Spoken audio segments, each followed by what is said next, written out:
Hey guys, Sunny here with some Heroes of the Storm action for you.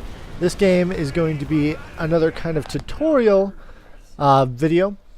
I'm playing with a couple of buddies of mine, Lugaro and Non-Existent. And we are going to be showing off how to do a the slam dunk build for Azmodan. First talent that you want to pick up is Taste for Blood. Looks like our Abathur is talking about how squishy our enemy team actually is, and they are Jaina, Lily, Illidan, Sylvanas, and Abathur. So they indeed are extremely squishy. Looks like my buddy Garu's having a little bit of connection issues. But moving into this, our first talent that we are going to get is Taste for Blood. Enemies killed by Globe of Annihilation's impact permanently increases damage by 2 up to a maximum of 500. That maximum was added in the last patch because you could get, there was no cap on it previously, and you could get absurd amounts of damage. And this is actually not the smoothest execution of this build that I've ever pulled off, or I've actually seen. There are other people that are much better at it than I am. So you see that first shot goes off right there, and I missed that first minion, so I'm not actually stacking that at all. See, current bonus damage is 0, and with Sylvanas and Illidan in this lane just really pressuring me. We have a big lag spike right there that has been happening for a lot of the games lately. But Illidan is giving me a little bit of trouble right there with that push, and I still don't have one. By this point, I should probably be up to about 20. I can easily be there with Tassadar to help me out, using his Psystorm to soften up those minions, soften up the waves, and let them just be pushed through. You see that Psystorm going off right here, and now that last bomb going off, finally getting that first 2 for Azmodan right there on that little bit of bonus. Now, in reality, this is really, there's only 2 talents that make this build work. You'll see the other one come in here at our tier 13, I believe it is, so our tier 4 talent at level 13 when those come up. So here's Matron running around here, our Thrall taking a little bit of pot shots here and there, trying to avoid that damage for the most part. And now Tassadar is helping me out here, softening up these minions while I push. You can see what we've gotten up to now is 6. So like I said, at 2 minutes you can really be at about 40 with this if you have a nice dedicated team to helping you out with it. We're just having, since most of this team is a pug, we're trying to do this without a lot of the backup from our team. So there's Jaina just hiding out. Sylvanas turning in 8 coins here. Could be a bit of a problem for us later. And for those of you who have not seen Sylvanas yet, we'll talk about her kit really quickly. She has Withering Fire, where it shoots the closest enemy, preferring heroes. And it does carry 5 charges that refill relatively quickly. Oh, we have level 4 ahead of our opponents, so the second part of this build is coming up here in just a second. Once I realize I have that level 4 and can select that talent. Abathur's up here trying to keep Lily and Illidan back. There's Gluttony. Personally, I take this one more for the survivability than anything else. Helps make Azmodan even tankier. He has, I believe he actually shares the highest health pool in the game. Him and Diablo end up having the highest health out of all the heroes in this game. So we were talking about Sylvanas right there. Looks like Thrall's going to go down. It's going to be super close, but his Wind Fury manages to keep him alive. But do not turn around, Thrall. You will get blown up immediately. Thrall, get out of there, buddy. Come on, Thrall. Back it up. Back it up. So there's a bomb going out, and that one actually missed. That dunk moving on across the map. So Gluttony, I get more for survivability, letting Azmodan be even tankier than he already is. And let's take a look at the rest of Sylvanas' kit. I will get back to this. I've been trying to do this all night. Looks like she finally gets that second turn in. So we have Shadow Dagger, deals 28 damage and an additional 110 damage over 2 seconds to target unit. And the effect spreads to nearby targets. So Sylvanas actually does have really good burst with that ability, and her Withering Fire. Haunting Wave, this is one of her my favorite abilities of her. Send forth a wave of Banshees, dealing 96 damage to all targets. Reactivate to teleport to the Banshee's location. That one's really nice right there. We can see a bit of a push going on here from Azmodan and Tassadar. And you'll see I'm up to about 20 right now, 4 minutes in. And there's that side storm throwing that out. So throwing one more down, that'll boost it up to 30 immediately. So 5 kills right there. And now it will really start to roll, as my buddy and I have gotten on the same page here. And we are just bouncing back and forth between the top and the mid lane, side storming those and just dropping the dunks on them. See, that was another dunk to get me up to 34. Now I'm going to move around in here, weaken these minions up. I'm attacking each one of them individually, deliberately like that, to spread the damage out. And there is a big dunk that gets me up to another 46. You need to be around 70 to safely, you can safely one-shot waves at around 70 bonus damage with Blackpool at level 10. So that is one of the more key talents, yes, to making this build work, is getting the Black Hole ultimate instead of the Army of Hell. I know a lot of people really like the Army of Hell because it's a free creep wave. At this point, I'm getting pushed out of the lane by Illidan and Lily. And they're showing you a really good way to counter this build. They're actually doing a fairly good job of countering it. And the biggest way to do that is just to make sure that you have pressure on Azmodan's lane. Get somebody really, really aggressive and who's able to lane very, very effectively, such as Illidan, especially backed up by a support. And he should be able to keep Azmodan in check for the most part. It can be fairly difficult to do that on this map. Looks like we have a big creep wave coming up here. I don't know if that will be a huge dunk necessarily, but I think that was 2 of them coming out right there, so that is increased up to 52. And we'll see what is happening here in the middle. Thrall just got taken down. 9 more coins being turned in for our red team by Jaina right here. So she will get those in. And that is the second bombardment going to the red team. And meanwhile, I'm just up here trying my best to keep this lane pushed out and to build up my stacks. I'm up to 60 and we have level 10, just a little bit ahead of our opponents. So that will be kind of nice. Here's that the 3 talents you really need to pull off this build: Taste for Blood, Infernal Globe, and Blackpool. Everything else is kind of, it's a little bit more of a personal choice on the rest of those talents. I tend to go for Gluttony, like I was saying, just to increase my tankiness, increase the amount of damage I could take in the middle of team fights. There's my buddy throwing down a Psystorm to weaken those mobs up so I could throw my globe. The Globe of Annihilation right there. You can see my Blackpool going off, throwing those down, and Azmodan can actually just sit in the middle here and bombard both of these lanes and just soak up those kills. You'll see, we should see it here in a second once this red wave gets up here. I'm actually strong enough to one-shot the waves now with a Blackpool on. Looks like we're going to have a big fight going on here with Tassadar. You'll see the Gluttony just keeping me alive much, much longer than I should be. There's our Tassadar, or not our Tassadar, excuse me, there's that wave one-shotted right there. Lily goes down to the dunk as well. And Gluttony just keeping me alive in the middle of those team fights. I was able to actually out-damage Tassadar for the most part. That was a blind dunk. Did not go where I anticipated Illidan moving. So just throwing it out there, put it in a kind of an awkward spot. Both teams now have their ultimates. Sylvanas got her Wailing Arrow. So I should take a look at the rest of hers. There I go down to Jaina. Just splayed out on the ground with my legs everywhere. Ugh. So Jaina now has... No, that is not me. I want Sylvanas. Sylvanas. Oh well, we'll just look at her. Down here she has Black Arrow, which is basically an AoE... Not Black Arrow, sorry. Wailing Arrow is basically an AoE stun. Has a pretty good range. Actually, about half a screen range on that, and she can activate that at any time by hitting the R key again after she launches it. We'll see if she uses it here. Will she? Nope, doesn't look like it's going to be coming out. And there is red crashing down here on blue with the Merc Lord. Also, there's that Wailing Arrow going off silent. You can see the silence right there on both Tassadar and Arthas, making it extremely difficult for them to do anything at all, really.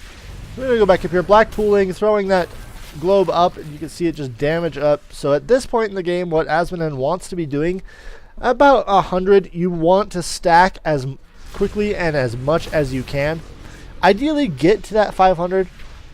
A lot of times you won't be able to do that before team fights break out, so try and be around 200 to 250 bonus.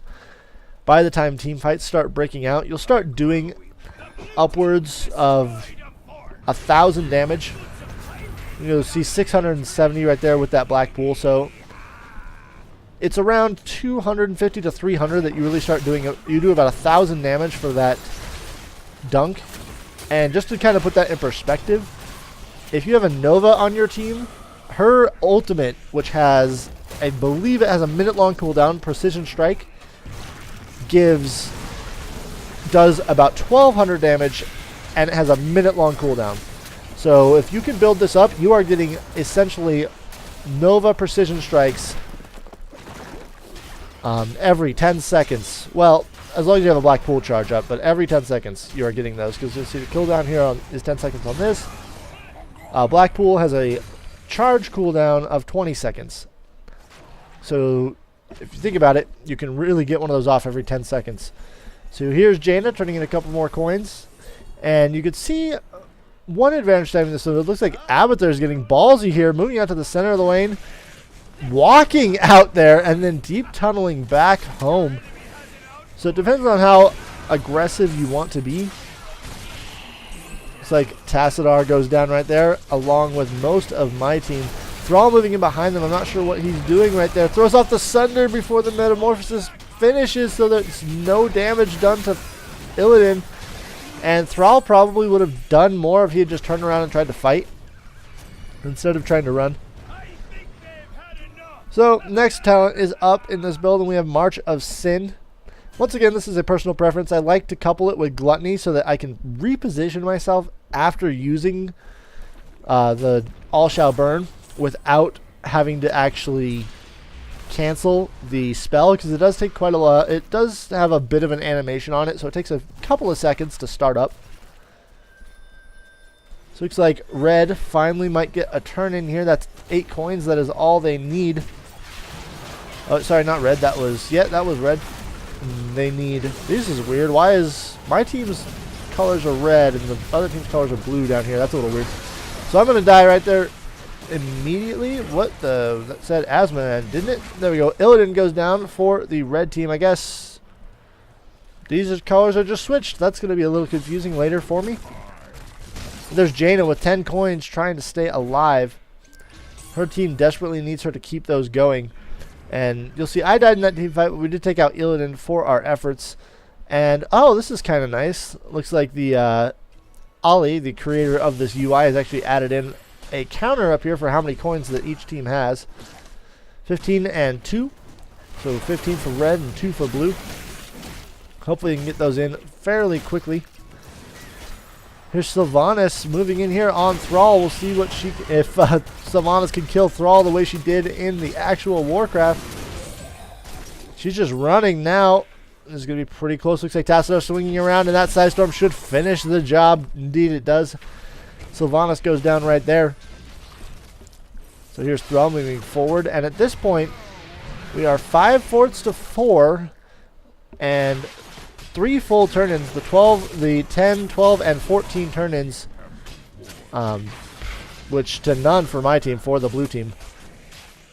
So a couple of coins right there got left by me, sorry about that.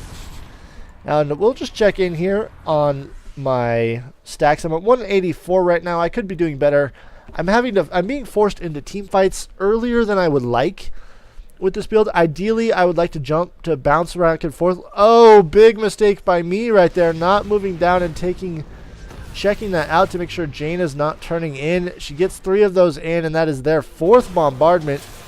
I think Illidan and Lili are moving up here to the top as well to pick up this last little bit. And the next talent has been up for a while, but again, this one is a personal preference. I like Blood for Blood quite a bit. Makes Azmodan even tankier in those team fights, and this huge wave right here just evaporates to that dunk. You'll see that brings you up to 218. So once you are able to one-shot waves, how quickly you build up those stacks, it just goes just almost an exponential increase in the amount of damage that Azmodan is able to put out as the game goes on. High times right here, trying to run away. Activates the Lily ultimate. I'm not sure if that's going to be enough to save her. Not with the Sunder going off and canceling that. And those 5 coins, although with her fast feet, Lily can definitely get out of there. There comes the dunk out. And Lily manages to get out, but there Illidan turns around and goes back into the fight. Jaina here with 9 coins, probably not the smartest place for her to be, especially with the 4-on-3 right here. That dunk goes out across the map. You saw how much damage that just did to Jaina. 9 coins right there for the blue team now. Sylvanas is pushing on her own. She does have the Merc Lord talent to make these guys even stronger. You can see the little animation going off around them. So it looks like Azmodan and Thrall are going to be moving down into the bottom here. That dunk goes off and just takes out that entire wave before anything much can happen. And now it's just Jaina and Thrall. There has her Withering Arrow, but I think she got stunned before she could, or not her Wailing Banshees, excuse me. I think she got stunned before she can move it. And there is the first turn-in for the blue team, actually. And there's something interesting you'll notice here. If we look at the amount of damage that has been done per wave, because we did so much more damage before we actually got our first turn-in, we're in a great spot in this game. So I think, looks like everyone wants to turn in. That is 18 coins right there, and we are only on the 12. And what I'm doing down here is getting this fort down before they turn in that next set of coins, so that it will be, so that the attack will be going to this center gate right here, as opposed to wasting a few shots on a fort that I could have killed at any point in the game. What's the plan? So both teams are at level 19 now, and on that last dunk, it was just above 1,000 barely. So once you hit 250, you should be around 1,000 damage. As you can see, the total damage is 609, and Blackpool increases that by 75%. So you should be around 1,000 damage by the time you get 250 on that bonus. So the cap that they put on it makes it max out at probably about 1,500 damage. But even then, that is still a Nova ultimate every 10 seconds. So it's incredibly strong and incredibly... It's actually a lot of fun to do. It's one of my favorite talent builds in the game. There, that goes 1,083 damage on those dunks. Looks like Lily and Illidan are trying to engage up here, but a 4-on-2 is going to end very, very badly for them. Illidan probably going to be able to get away. Lily, nope, not with that dunk. 1,100 damage right there. And where is her body? Oh my gosh. There goes her cane right there. Did you guys see that? Wow, her body just vanished. Looks like Arthas is going to be losing 7 coins right here. But Jaina goes down as well. That'll be 4 more coins for Sylvanas. She's trying to run away now. I don't know what she's going to end up doing. Using the Withering Banshees, not to their greatest effect. Doesn't manage to get away. Or at least away as cleanly as she needed to. And we see these level 20 talents come up. A little bit of action has prevented me from really focusing on these. And once again, she's just not using those Banshees to their fullest effect. So last one I like to get is Bolt of the Storm. Gives Azmodan a nice escape, which he doesn't actually have. I know he has a ton of health, 6,000 health, plus all the survivability, the Gluttony, and the Blood for Blood that will give him even more. Looks like Illidan's moving over here to these minions, but that was not actually the greatest thing for him to do. He was visible on the mini-map, and looks like my team read that situation perfectly. Knows where he's going to go down. Once again, the strafe misses, though. So we still got the kill, but it was a bit of a waste on that strafe. So throwing out another dunk right there just to clear those lanes for my team. And now we have a bonus of 328. I can read. No, I can't. That's a lie. So we're moving in here, and this is a more of a late game build. It does take quite a while to build up these stacks. You'll see here at the 18-minute mark. And like I said, I did not do a very good job early game of getting these stacks out. There goes that dunk across the board. 1,200 damage now. So like I was saying, I did not do a very good job of getting those stacks early in the game. So I'm still a little bit behind. I have managed to claw my way back up to a bit of where we need to be. Looks like we have a major push going on here with all of... we have the Demon Warriors moving out, and that general was up. And there's the enemy Abathur trying desperately to keep his fort alive. Looks like red is crashing on me. I better get out of here very, very quickly. There's Azmodan using his ultimate evolution, going to be able to finish that fort, no problem. He can stay there without any fear of the experience at this point in the game. Not really a problem, so he could get killed and give up that fourth of a kill. But at the same time, he took out the fort for it, so not really worth it. Looks like I was killing some minions there. Thrall's going to go down here in the circle of frost. He goes and will die almost immediately. So what I'm going to be doing is just bouncing around from lane to lane, making sure that all of our minions are pushed out and that they are pushing against these towers. So we are still one turn in behind our opponents. We have a big fight happening right here. And this is a 3-on-5, not the kind of place we want to be in, but that dunk half healths the enemy team right there. And there's the silencing arrow from Sylvanas coming out. Looks like Illidan's getting a little bit greedy, and there's a dunk on Illidan. This is what you can start to do at the end of, or not at the end, but towards the mid and late game with this Abathur or Azmodan build. If you are really on top of building up your stacks, 354 damage right there. Looks like the red team is going for this top chest, just letting us turn in these coins. They know this won't be enough for us to turn in, so they're just going to let it happen. So Sylvanas right there with 13 coins. So they have 22 total, and they are bringing them in.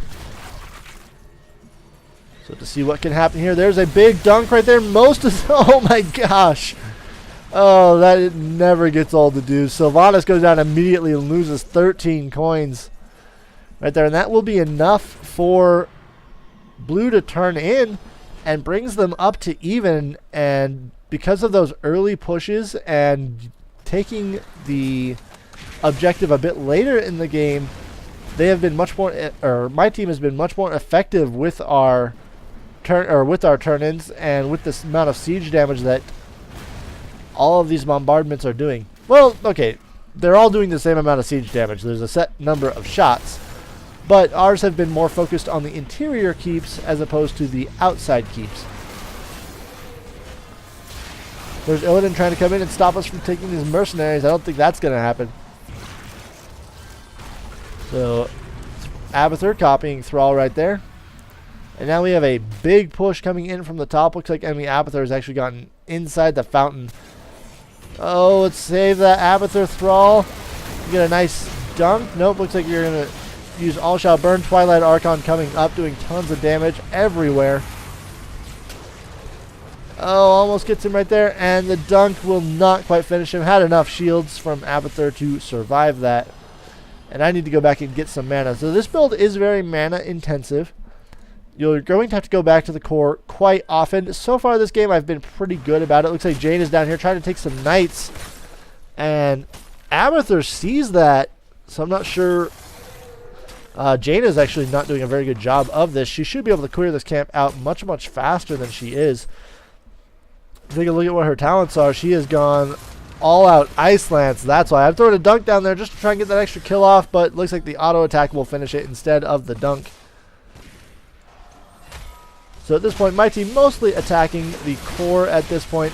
Looks like 2 Illidans are coming out to try and stop this game, try and stop this win from happening at least, but I think they're going to give up right there. The rest of their team is dead. And their core is down to 20% at this point. I think I'm going to fire off a dunk right here. I guess I didn't actually even get the cast off. So, hope you guys enjoyed that game. I know I didn't focus on the game so much as I did focus on the build. Because I feel like the build is more important. This actually wasn't that great of a game. It was a bit of a comeback. But I wanted to focus on the Azmodan build as opposed to what was actually happening in the game. Oh, excuse me. Woo. So we have Taste for Blood. This is the core talent to this build. Absolutely vital. The other 2 talents that are mandatory, if you want to do this, are Infernal Globe, which increases the damage that the Globe of Annihilation does makes it deal a little bit of damage over time, which can help you build up those stacks if you don't land the killing blow immediately. Sometimes the dot will kill them, and that usually will count. Sometimes it's a little bit weird on whether or not the dot counts for one of the stacks. And the other key talent to this is Black Pool, which boosts your spell damage, your ability damage by 75%. That's a huge boost, and it will be what lets you deal upwards of 1,000 to 1,500 damage. The other talents are more of a personal preference. I like to use Gluttony and March of Sin and Blood for Blood to increase my tankiness and teamfight presence to help out with those, and Bolt of the Storm just gives me a nice escape. So hope you guys enjoyed that one, and happy dunking. We will see you later.